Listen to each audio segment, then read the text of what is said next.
Item ಯಾವುದೇ ಇರಲಿ try ಮಾಡಿ ಆಚಿ ಚಿಕನ್ ಮಸಾಲಾ. ಆಚಿ ಚಿಕನ್ ಮಸಾಲಾ. ಅಹಿಂದ ಹೆಸರಿನಲ್ಲಿ ಹಿಂದುಳಿದ ವರ್ಗಕ್ಕೆ ಅನ್ಯಾಯವಾಗ್ತಾ ಇದೆ. ಹಿಂದುಳಿದ ವರ್ಗಗಳ ಅಭಿವೃದ್ಧಿಯಲ್ಲಿ ಕಾಂಗ್ರೆಸ್ ವಿಫಲವಾಗ್ತಾ ಇದೆ ಅಂತ ಹೇಳಿ ಬಳ್ಳಾರಿಯಲ್ಲಿ ಪರಿಷತ್ ಸದಸ್ಯ ರವಿಕುಮಾರ್ ಹೇಳಿಕೆಯನ್ನ ನೀಡಿದ್ದಾರೆ.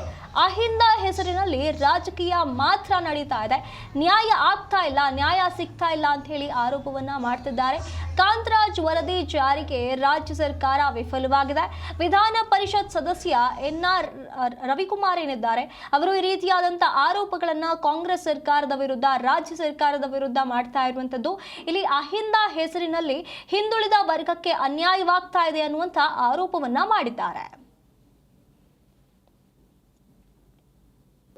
ಮಾಜಿ ಮುಖ್ಯಮಂತ್ರಿಗಳಾಗಿರ್ತಕ್ಕಂತ ಶ್ರೀಯುತ ಸಿದ್ದರಾಮಯ್ಯ ಅವರು ವಿಶೇಷವಾಗಿ ಹಿಂದುಳಿದವರಿಗೆ, ಅಲ್ಪಸಂಖ್ಯಾತರಿಗೆ ಮತ್ತು ದಲಿತ ಸಮುದಾಯದವರಿಗೆ ಹೆಚ್ಚು ಅನುಕೂಲತೆಯನ್ನ ಮಾಡಿಕೊಡಬೇಕು ಅಂತ ಹೇಳಿ ಅಹಿಂದವನ್ನ ಪ್ರಾರಂಭ ಮಾಡಿ, ಅಹಿಂದ ಮೂಲಕನೇ ಅವರು ಮುಖ್ಯಮಂತ್ರಿ ಆದ್ರು 2 ಬಾರಿ. 2013ರಲ್ಲಿ ಮುಖ್ಯಮಂತ್ರಿ ಆದ್ರು, ಆಮೇಲೆ ಮತ್ತೆ 23ರಲ್ಲಿ ಮುಖ್ಯಮಂತ್ರಿ ಆದ್ರು. 2 ಬಾರಿ ಮುಖ್ಯಮಂತ್ರಿ ಆದ್ರು ಅಹಿಂದ ಮೂಲಕನೇ. ಬಟ್ ಏನ್ ಮಾಡಿದ್ರು ಅಹಿಂದಕ್ಕೆ ಅನ್ನುವಂತ ವಿಷಯ ಬಹಳ ಪ್ರಶ್ನೆಯಾಗಿನೇ ಇವತ್ತು ಉಳಿದಿದೆ. ಅಲ್ಪಸಂಖ್ಯಾತರಿಗೆ ಅವ್ರು ಸಾಕಷ್ಟು ನ್ಯಾಯವನ್ನ ಕೊಟ್ಟಿದ್ದಾರೆ, ಅದ್ರ ಬಗ್ಗೆ ನಾವು ಪ್ರಶ್ನೆ ಮಾಡಕ್ ಹೋಗೋದಿಲ್ಲ. ಆದ್ರೆ ಹಿಂದುಳಿದ ವರ್ಗದವರಿಗೆ ಏನ್ ಮಾಡಿದ್ರು ಮಾಡೋದಕ್ಕೆ ಪ್ರಯತ್ನ ಮಾಡಿದ್ರು. ಏನಂತ ಕಾಂತರಾಜ್ ವರದಿಯನ್ನ, ಕಾಂತರಾಜ್ ಅವರ ನೇತೃತ್ವದಲ್ಲಿ ಒಂದು ಕಮಿಷನ್ ಅನ್ನ ನೇಮಕ ಮಾಡಿದ್ರು. ಕಾಂತರಾಜ್ ವರದಿಯನ್ನ ತಯಾರಿಸೋದಕ್ಕೆ 160 ಕೋಟಿ ರೂಪಾಯಿ ಖರ್ಚು ಮಾಡಿ, ಬಟ್ ಕಾಂತರಾಜ್ ವರದಿಯನ್ನ ಇಂಪ್ಲಿಮೆಂಟೇ ಮಾಡಿ. ಯಾಕೆ ಇಂಪ್ಲಿಮೆಂಟ್ ಮಾಡ್ಲಿಲ್ಲ